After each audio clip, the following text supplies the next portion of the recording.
In this particular video we can finish the complete chapter circulatory system. इसे market में हुआ बना दिया गया है कि बहुत ही चाउटिक चैप्टर है, लेकिन वास्तव में बहुत आसान चैप्टर है। नाम इस वीडियो का बस वन शॉट है, बाकी हर एक माइन्यूट डिटेल्स इसमें डिस्कस होने वाले हैं। स्टार्ट करते हैं। सबसे पहले बात करते हैं सर ब्लड क्या है।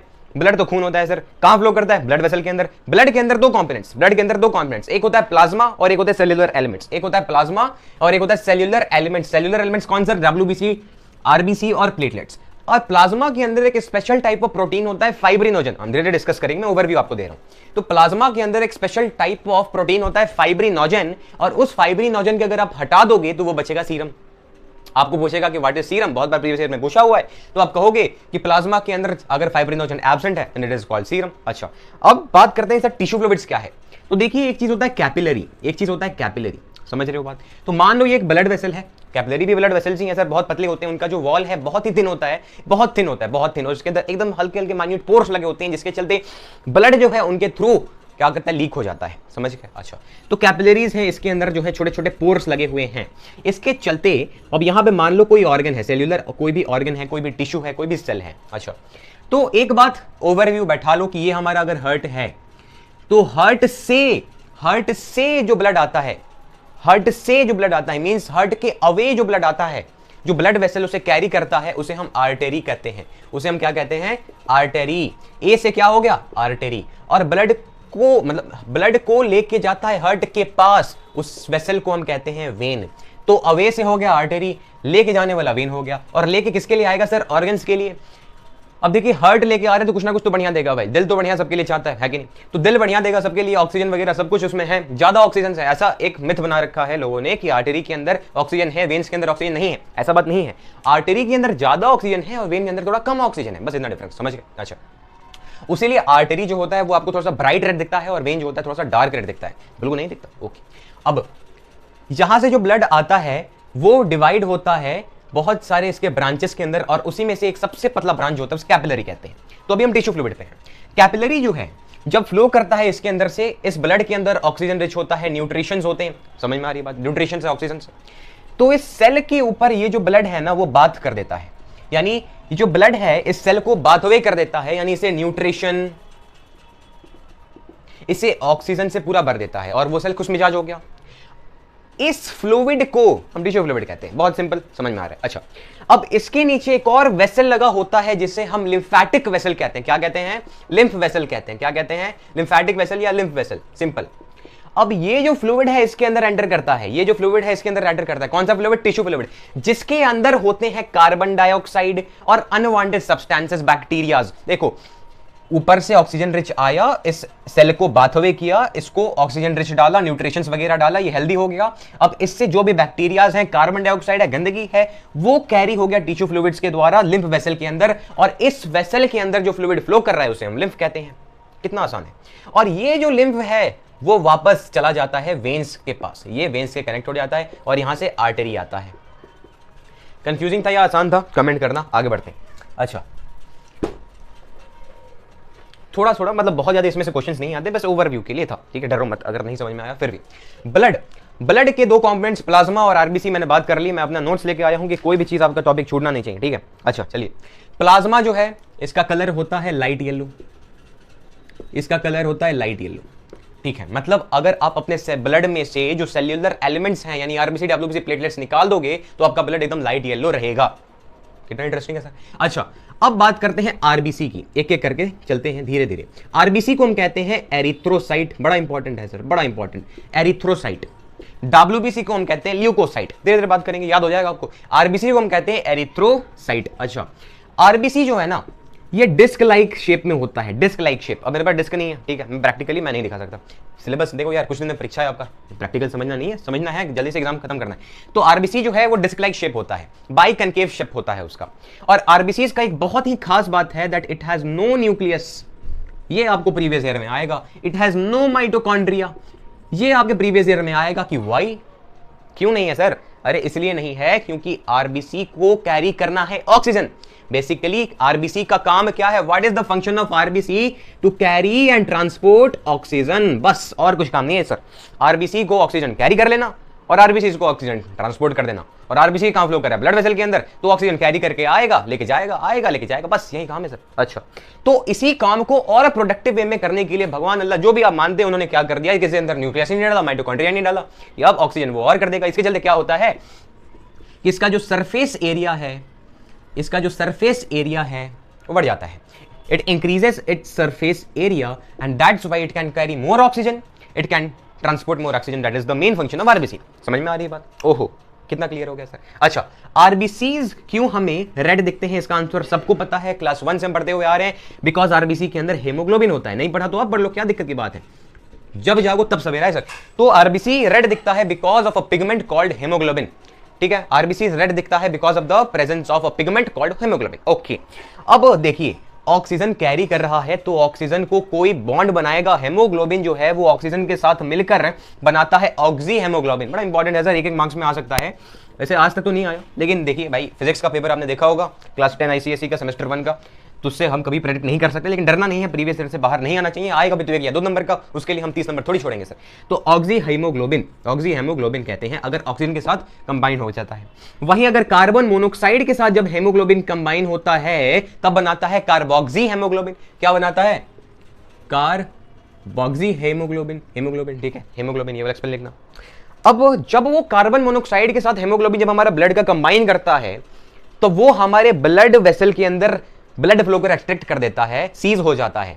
इसके चलते हमारे ब्लड वेसल्स फट जाते हैं, बहुत दिक्कत हो जाती है, ऑक्सीजन पहुंच नहीं पाता, सफोकेशन होने लगता है और एट द एंड उसीलिए कमरा बंद करके हमें मैक्सो जला के हम जला देते हैं कि मच्छर ना कटे। वो नहीं करना चाहिए सर, कभी गलती से भी ये काम मत करना। पापा मम्मी कर रहे हैं तो मना कर दो, ठीक है, ये यहां तक क्लियर है सर। आरबीसीज एक और इंपॉर्टेंट बात कि 120 डेज तक इनका लाइफ टाइम होता है। और बहुत इंपॉर्टेंट बात जो मैंने बताना भूल गया कि RBCs are produced in long bone marrow. WBCs are produced in long bone marrow, RBCs are produced in long bone marrow। WBCs के जो टाइप्स हैं, लिम्फोसाइट, मोनोसाइट, न्यूट्रोफिल, बेसोफिल, वो सारे लॉन्ग बोन मैरो में ही प्रोड्यूस होते हैं। Clear? अच्छा, आगे बढ़ते हैं सर। और कुछ छूट गया तो नहीं? तो देखिए हम धीरे धीरे चल रहे हैं, हर एक पेज मेरा होना चाहिए, नोट्स से ज़्यादा मेरे नहीं आते और नोट्स मेरे हैंडराइटिंग किसी को समझ नहीं आते, यही मजे की बात है, इसलिए मैं किसी को देता नहीं। आगे बढ़ा जाए, 10 सेकंड स्किप कर दीजिए, समय वेस्ट मत करिए। आते हैं सर WBC पे। WBC को हम कहते हैं ल्यूकोसाइट, एरिथ्रोसाइट, ल्यूकोसाइट, सही बताया ना? ल्यूकोसाइट्स, स्पेलिंग सही नहीं है, ल्यूकोसाइट, यही बायोलॉजी की दिक्कत है। ल्यूकोसाइट्स हम कहते हैं WBCs को, ल्यूकोसाइट्स। अच्छा, WBCs जो होते हैं इनका मेन फंक्शन है, इनके 3 मेन फंक्शंस होते हैं सर, एक एक करके बात करें, आपके सिलेबस में 3 मेन फंक्शंस हैं सर। एक फंक्शन है इसका फेगोसाइटोसिस, एक फंक्शन है इसका इन्फ्लेमेशन, यही करवाता है सर। अब कहोगे कि अरे हमारे शरीर में सूजन ये करा रहे, क्या बढ़िया है। अरे सर सूजन किस लिए करा रहे हैं सर? अरे लड़के आया बेचारा। और सबसे बड़ा फंक्शन समझ ही गए होगे, जी हाँ, वैक्सीनेशन, ठीक है, यानी production of antibodies inside our body, production of antibodies inside our body. अच्छा, उससे पहले बात करते हैं कि WBC के अंदर क्या न्यूक्लियस होता है। It has nucleus. अच्छा, और WBC का लाइफ टाइम कितना होता है सर? 2 वीक तक WBC रहते हैं और बड़े ही स्मॉल अमाउंट में होते हैं, इसके अंदर हेमोग्लोबिन नहीं होता, that's why it is white, ठीक है, वाइट होता है। ओके, कहां प्रोड्यूस होते हैं? लॉन्ग बोन मैरो के अंदर। अब बात की जाए WBC के टाइप्स की, किसी ने कहा था कि उसके ट्रिक बता दीजिए, WBC के टाइप्स के ट्रिक बताइए। तो देखिए ऐसा कुछ ट्रिक नहीं है, बस सिंपल 4 हैं बेसिकली, तो आपको 2 ही याद करने हैं, लेकिन बस नाम के लिए आपको 4 देख लेना है। अब देखिए WBC एक होता है ग्रैन्युलर साइट, एक के अंदर ग्रैन्युलर्स होते हैं, एक के अंदर ग्रैन्युल्स नहीं होते, एक के अंदर इस तरीके से ग्रैन्युल्स होंगे और एक के अंदर ग्रैन्युल्स नहीं होंगे। तो ग्रैन्युल्स जिसके अंदर होंगे उसे हम ग्रैन्युलर कहेंगे, और जिसके अंदर नहीं होंगे उसे हम अग्रैन्युलर कहेंगे। ओहो, अग्रैन्युलर जो है वो है लिम्फोसाइट और वो है मोनोसाइट, बस 2 ठो। कैसे याद करें सर? लिम्फोसाइट और मोनोसाइट, लिम्फोसाइट और मोनोसाइट, जिसके अंदर ग्रैन्युल्स नहीं है, और जिसके अंदर ग्रैन्युल्स हैं उसे हम कहेंगे न्यूट्रोफिल और बेसोफिल। बेसिकली क्वेश्चंस इन्हीं दोनों में से आते हैं, न्यूट्रोफिल और लिम्फोसाइट। क्यों? क्योंकि जो न्यूट्रोफिल है वो आपका फेगोसाइटोसिस और इन्फ्लेमेशन करा रहा है, और लिम्फोसाइट जो है वो एंटीबॉडीज प्रोड्यूस करने में बड़ा इंपॉर्टेंट रोल है। बस ये हमें नाम याद करने, 2 नाम याद करने में कौन सा पार्ट हो रहा है, पता नहीं क्या क्या याद करके बैठे हो यार तुम लोग। देखिए जिसके अंदर ग्रैनुल्स हैं उसे न्यूट्रोफिल, बेसोफिल जिसके अंदर ग्रैनुल्स नहीं है लिम्फोसाइट, मोनोसाइट। और कैसे याद कर सकते हैं सर? तो ये देखिए न्यूट्रोफिल जो है देखिए ना ग्रैनुल्स हैं, ग्रैनुल्स खूंखार लगते हैं ना, ग्रैनुल्स इस तरीके से समझ सकते हो, खूंखार लग रहे हैं। और न्यूट्रोफिल का काम भी यही है, खूंखार वाला, जहां जर्म्स आते हैं, जहां जाता है अपना बैट लेके, बैट के अंदर कील ठोक के मार मार मार मार, ये काम होता है न्यूट्रोफिल का। और लिम्फोसाइट क्या करता है सर कि अगर कोई एंटीजेंस आ गए उसके खिलाफ एंटीबॉडीज प्रोड्यूस करना है, सीधे साधे आदमी है, शरीर को बचाए रखते हैं, वो है लिम्फोसाइट। और लिम्फोसाइट का एक मोनो बाबू है, वो है मोनोसाइट। और बेसोफिल एक याद कर लो। आगे बढ़ा जाए सर, फेगोसाइटोसिस क्या है? फेगोसाइटोसिस एक सिंपल समझा जाए, जैसे कि हाँ एक और चीज कि इसका शेप क्या होता है डब्ल्यूबीसी का। डब्ल्यूबीसी का जो शेप है सर वो एमोवॉइड होता है, मतलब कुछ पर्टिकुलरली उसका शेप नहीं होता है, नॉर्मल इस तरीके से होता है, ठीक है। इसके अंदर न्यूक्लियस होता है। स्पेशली अभी हम फेगोसाइटोसिस की बात कर रहे हैं। फेगोसाइटोसिस में स्पेशली हम बात कर रहे हैं न्यूट्रोफिल की। न्यूट्रोफिल क्या है? टाइप ऑफ डब्ल्यूबीसी ही है। मान लीजिए एक कीड़ा आया, जर्म आया, ओहो, अब इसे ये दिख गया, अब ये आ रहा है खाने के लिए सर। अब इसे खाने के लिए आएगा और क्या करेगा सर? यहाँ पे हमारा जो है क्या कहला शिकार है, और ये अपने मुंह के अंदर इसे दबा देगा, एक ही बार में जाएगा लेकिन मुंह के अंदर दबा देगा, और ये जो है बेचारे खत्म हो जाएंगे। इसको हम कहते हैं इनगल्फिंग। ये कीवर्ड है सर, आंसर में लिखोगे 2 मार्क्स का मार्क्स मिल जाएगा। Engulf sir, they engulf the bacterias और the invasion of germs inside our body, basically this phagocytosis. Engulf bacteria करने का किसका काम है? इसका। So specially neutrophils the type of WBC, they engulf the bacterias, बस बात खत्म, इतना ही लिखना है, इसे फेगोसाइटोसिस कहेंगे। अब बात की जाए सर इन्फ्लेमेशन क्या है। अब देखिए मान लीजिए खतरनाक और एंटीजेंस आ चुके हैं एकदम। एंटीजेंस मतलब क्या होता है सर? जर्म्स को ही हम एंटीजेंस कहते हैं, सिंपल सी बात। तो मान लीजिए बैक्टीरियाज आ गए हैं, कीटाणु आ गए हैं, जर्म्स आ गए, उनसे लड़ाई करना है। तो लड़ाई करने में क्या होता है कि स्वेलिंग हो जाता है। लड़ाई करने में स्किन पे स्वेलिंग हो जाता है। मान लीजिए मेरा हाथ यहां से कट गया, तो यहां पर बैक्टीरियाज आएंगे और अंदर से डब्ल्यूबीसी लड़ने के लिए आएगा। अब डब्ल्यूबीसी लड़ने के लिए आएगा तो उसके चलते वहां पर रेडनेस हो जाएगी। क्या हो जाएगा? रेडनेस हो जाएगा। क्या हो जाएगा? सूजन होने लगेगा। हो सकता है खतरनाक कटा होगा तो घाव भी हो सकता है अगर मैंने उसके ऊपर दवाई ना लगाया हो। तो ये कौन करवाता है सर? डब्ल्यूबीसी के चलते ही होता है। क्यों होता है? क्योंकि डब्ल्यूबीसी लड़ रहे हैं यार आपकी बॉडी से। अब पूछा जाए कि वहां पे एक पस कभी कभी बन जाता है, आपका जो घाव होता है वो पीला पीला, उसके अंदर पस हो जाता है, उस चीज को हम पस कहते हैं। तो वो क्यों होता है? उस पस मतलब क्या कंपोज होता है पस? तो पस के अंदर डेड डब्ल्यूबीसी होते हैं, शहीद मेरे भाई, ठीक है। डब्ल्यूबीसी जो शहीद डब्ल्यूबीसी हैं उसके अंदर होते हैं। कैसे शहीद हुए? With while fighting with the bacterias, the WBCs which are destroyed while fighting with the bacterias, वो कंटेंट होते हैं पस के अंदर, और वाइट होता है। अच्छा एक और बात की, ब्लड वेसल के अंदर ज्यादातर डब्ल्यूबीसी आपको नहीं पाए जाएंगे, क्योंकि सिंपल एग्जांपल हाथ काट के देखो तो वहां से रेड खून निकलता है, वाइट खून नहीं निकलता, गलती से भी काटना मत। वो कहां रहते हैं सर? लिम्फ वेसल्स के अंदर, टिश्यू फ्लूइड्स के अंदर। ओके, ये बात होगी। अब एंटीबॉडीज मतलब क्या सर? तो मान लीजिए खतरनाक एंटीजेंस आए। एंटीजेंस मतलब क्या सर? एंटीजेंस मतलब होते हैं वायरसेस। तो वायरसेस जब आए तो एक पर्टिकुलर एक एंटीबॉडीज, हाँ एक पर्टिकुलर एक डब्ल्यूबीसी का टाइप होता है जिसे हम कहते हैं लिम्फोसाइट, जिसे हम कहते हैं लिम्फोसाइट। वो जाता है और उससे लड़ाई करता है, और लड़ाई करने में एंटीबॉडीज प्रोड्यूस करता है। क्या करता है? एंटीबॉडीज प्रोड्यूस करता है। And that is the principle of vaccination. Vaccination में क्या होता है? आपकी बॉडी में वीक जर्म्स, वीक एंटीजेंस डाले जाते हैं, और वो एंटीजन से लड़ते हुए लिम्फोसाइट जाता है। लड़ाई में क्या प्रोड्यूस होता है? एंटीबॉडीज। और वो जो एंटीबॉडी है वो आपकी बॉडी में परसिस्ट करता है even long after that, even after a long time, ताकि उसके बाद फिर से ऐसा कोई उपद्रव मचाने आएगा दुष्ट प्राणी तो उसे वो मार के खत्म कर देगा।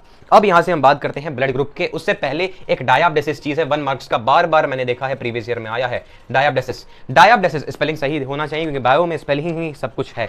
डायाब्डेसिस, ओके, डायाब्डेसिस, सिस छूट गया था। अच्छा, डायाब्डेसिस क्या है सर? तो मान लीजिए मेरा पूरा बॉडी है, संकेत मिला कि यहां पर वायरसेस हैं, संकेत मिला कि यहां पे वायरसेस हैं। अब वहां पे ट्रेन पकड़ के जाना होगा सर, तो डब्ल्यूबीसी बैठेंगे, बंदूक ले लेंगे, चल देंगे वहां से। अब ट्रेन में से जब उतरते हैं, ट्रेन मान लीजिए कैपिलरी है, तो कैपिलरी के अंदर जब डब्ल्यूबीसी जब स्टेशन पर उतरते हैं, मान लीजिए स्टेशन पर पूरे जॉम्बी फैले हुए हैं, वो सीन ले लीजिए, तो उस गेट के द्वारा जब निकलेंगे कैपिलरी के द्वारा, कैपिलरी के अंदर में यानी oozing out through the walls of the capillary of WBC is called diapedesis. बस काम खत्म। सिंपल तरीके से बोल सकता था, लेकिन समझ में भी तो आना चाहिए सर, मजा होना चाहिए। अच्छा, अब बात करते हैं ब्लड ग्रुप्स के। जो ये वीडियो सर्कुलेटरी सिस्टम का थोड़ा सा बोरिंग हो सकता है। अगर आपको बोरिंग लग रहा है तो कोई दिक्कत की बात नहीं है, काफी सारे चैनल्स हैं यूट्यूब पे अवेलेबल। मैं इसीलिए वीडियो बना रहा हूं क्योंकि आपने रिक्वेस्ट किया है, बाकी कोई मोटिव नहीं था। अच्छा, अब देखिए ब्लड ग्रुप भी बड़ा सिंपल सा चीज है, जिसके ब्लड सेल के ऊपर, जिस ब्लड सेल के ऊपर देखिए एंटीजेंस यानी क्या? एंटीजेंस यानी क्या सर? वायरस। तो जिस ब्लड के ऊपर, जिस ब्लड सेल के ऊपर एंटीजन ए है, जिस ब्लड के ऊपर एंटीजन बी है, जिस ब्लड के ऊपर दोनों ही एंटीजन है, और जिसके ऊपर कोई भी एंटीजन नहीं है, वो उसका ब्लड ग्रुप होता है सर, वो उसका ब्लड ग्रुप होता है। अब आप कहोगे कि यार ऐसा कैसे बात हो गया, हमारे ब्लड के ऊपर कीटाणु बैठे हुए हैं, एंटीजेंस बैठे हुए हैं, यूं क्यों मार क्यों नहीं रहा? अरे यार दही के अंदर भी तो कीड़े होते हैं, एंटीजेंस होते हैं, बढ़िया कीड़े हैं यार, वो बढ़िया एंटीजेंस है, समझिए बात। तो जिस सेल के ऊपर एंटीजन ए होगा, वायरस ए होगा, उसे हम ए ग्रुप कहेंगे, जिसके ऊपर बी होगा उसे हम बी ग्रुप कहेंगे, जिसके अंदर दोनों ही एंटीजेंस हैं, दोनों ही उपद्रव मचाने के लिए खड़े हैं, उसे हम ए बी कहेंगे, और जिसके अंदर नील है, जीरो है, उसे हम क्या कहेंगे सर? ओ कहेंगे, ब्लड ग्रुप ओ कहेंगे। अब एक खास बात, मजे की बात यह है कि एंटीजन ए को मारने के लिए एंटीबॉडी बी होता है। सोच रहे हो, ये एंटीजन है, तो एंटीजन ए को मारने के लिए एंटीबॉडी बी होती है। भगवान ने बनाया सर, इसमें कोई सवाल नहीं उठा सकते आप, नहीं उठा सकते ना, मैं कुछ नहीं बताने वाला, होता है तो होता है। और एंटीजन बी को मारने के लिए एंटीबॉडी ए होता है, एंटीबॉडी ए होता है। इसके चलते क्या होता है कि ए एंटीजन कभी मरता नहीं और ए बी एंटीजन कभी मरता नहीं। और एंटीजन ए बी को मारने के लिए कौन होते हैं सर? बताइए बताइए, सोचिए सोचिए सोचिए। अरे कोई नहीं होता सर, होगा तो मर जाएगा, दूसरे चलते आपको दिक्कत हो जाएगी। और एंटीजन ओ यानी कि तो है ही नहीं, को मारने के लिए तो दोनों ही पैदा होंगे ना सर, दोनों ही वहां पे होते हैं। Antibody A and B both are present. O मतलब क्या? जीरो। उसको मारने के लिए दोनों ही है, समझिए बात। ओहो, समझिए बात, ओहो, यहां तक क्लियर। अब हम बात करते हैं कि अगर मान लीजिए मेरा ब्लड ग्रुप ओ पॉजिटिव है और आपका ब्लड ग्रुप ए वगैरह कुछ, मतलब ओ पॉजिटिव वगैरह पे नहीं आते, वो आरएच पे आएंगे अभी 2 मिनट में। लेकिन अगर मान लीजिए मेरा ब्लड किसी और के ब्लड के अंदर चला गया, तो उसके अंदर दिक्कत क्या हो जाएगी सर? मान लीजिए ए ब्लड ग्रुप बी के अंदर चला गया, तो यानी उसके साथ एंटीबॉडी बी भी चला गया, तो एंटीबॉडी बी और एंटीजन बी दोनों ही रिएक्शन करेंगे। उसे तो चाहिए था, अब वो बैट के साथ आया, लेके मारेगा हेडशॉट, टक, खत्म कहानी, खत्म कहानी, ओवर। इसके चलते उसका भी खत्म कहानी, आपका भी खत्म कहानी। अच्छा, अब आरएच फैक्टर की बात करते हैं सर, आरएच फैक्टर की। आरएच फैक्टर है सर पॉजिटिव नेगेटिव, बस। तो आरएच भी जो है वो भी एंटीजेंस ही है, आरएच भी जो है वो एंटीजेंस ही है। जिस सेल के ऊपर आरएच है उसे हम पॉजिटिव कहेंगे, और जिसके अंदर आरएच नहीं है, जिस सेल के ऊपर आरएच नहीं है, उसे हम नेगेटिव कहेंगे। बात खत्म। आगे बढ़ते हैं सर, आगे बढ़ते हैं सर। एक चीज थोड़ा सा, जैसे कि अगर मान लीजिए कोई एक वुमेन है और प्रेगनेंसी के टाइम वो उस वुमेन का जो आरएच फैक्टर है वो नेगेटिव है, और उसके वोम के अंदर एक आरएच पॉजिटिव के साथ एक लड़का है या फिर बच्ची है, जो भी, कोई भी, मतलब एक चाइल्ड है आरएच पॉजिटिव के साथ, और उसका जो है ब्लड ग्रुप वो नेगेटिव है, आरएच नेगेटिव है, तो क्या होगा कि उसका जो बॉडी होगा वो प्रिपेयर करेगा उसको मारने के लिए, पॉजिटिव वाले को मारने के लिए प्रिपेयर करेगा। लेकिन जब वो प्रिपेयर करेगा तब तक वो बच्चा निकल जाएगा, वो सेफ डिलीवरी होगी।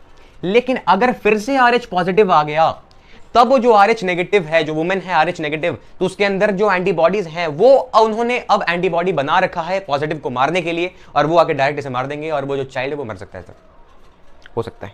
समझ में आया होगा तो बढ़िया बात है, नहीं आया होगा तो बहुत इंपॉर्टेंट नहीं है, क्वेश्चन नहीं आते, ठीक है, बता देंगे कि आपकी किताब में लिखा हुआ है। आगे और कुछ और कुछ और कुछ और कुछ, ये एंटीजेंस हो गया सर, एंटीबॉडी हो गया। एक और बात, एक चीज होता है ल्यूकेमिया, एक चीज होता है ल्यूकेमिया। तो ल्यूकेमिया मतलब होता है ब्लड कैंसर। ब्लड कैंसर कब होगा? When there is an abnormal production of WBC in your cell. इसके चलते ब्लड जो आपका ऑक्सीजन है वो रुकने लगेगा, ट्रांसपोर्ट ऑफ ऑक्सीजन नहीं हो सकेंगे, ठीक है। अब बात करते हैं प्लेटलेट की, अब बात करते हैं प्लेटलेट की। प्लेटलेट का मेन फंक्शन क्या है सर? प्लेटलेट का मेन फंक्शन क्या है सर? क्लॉटिंग।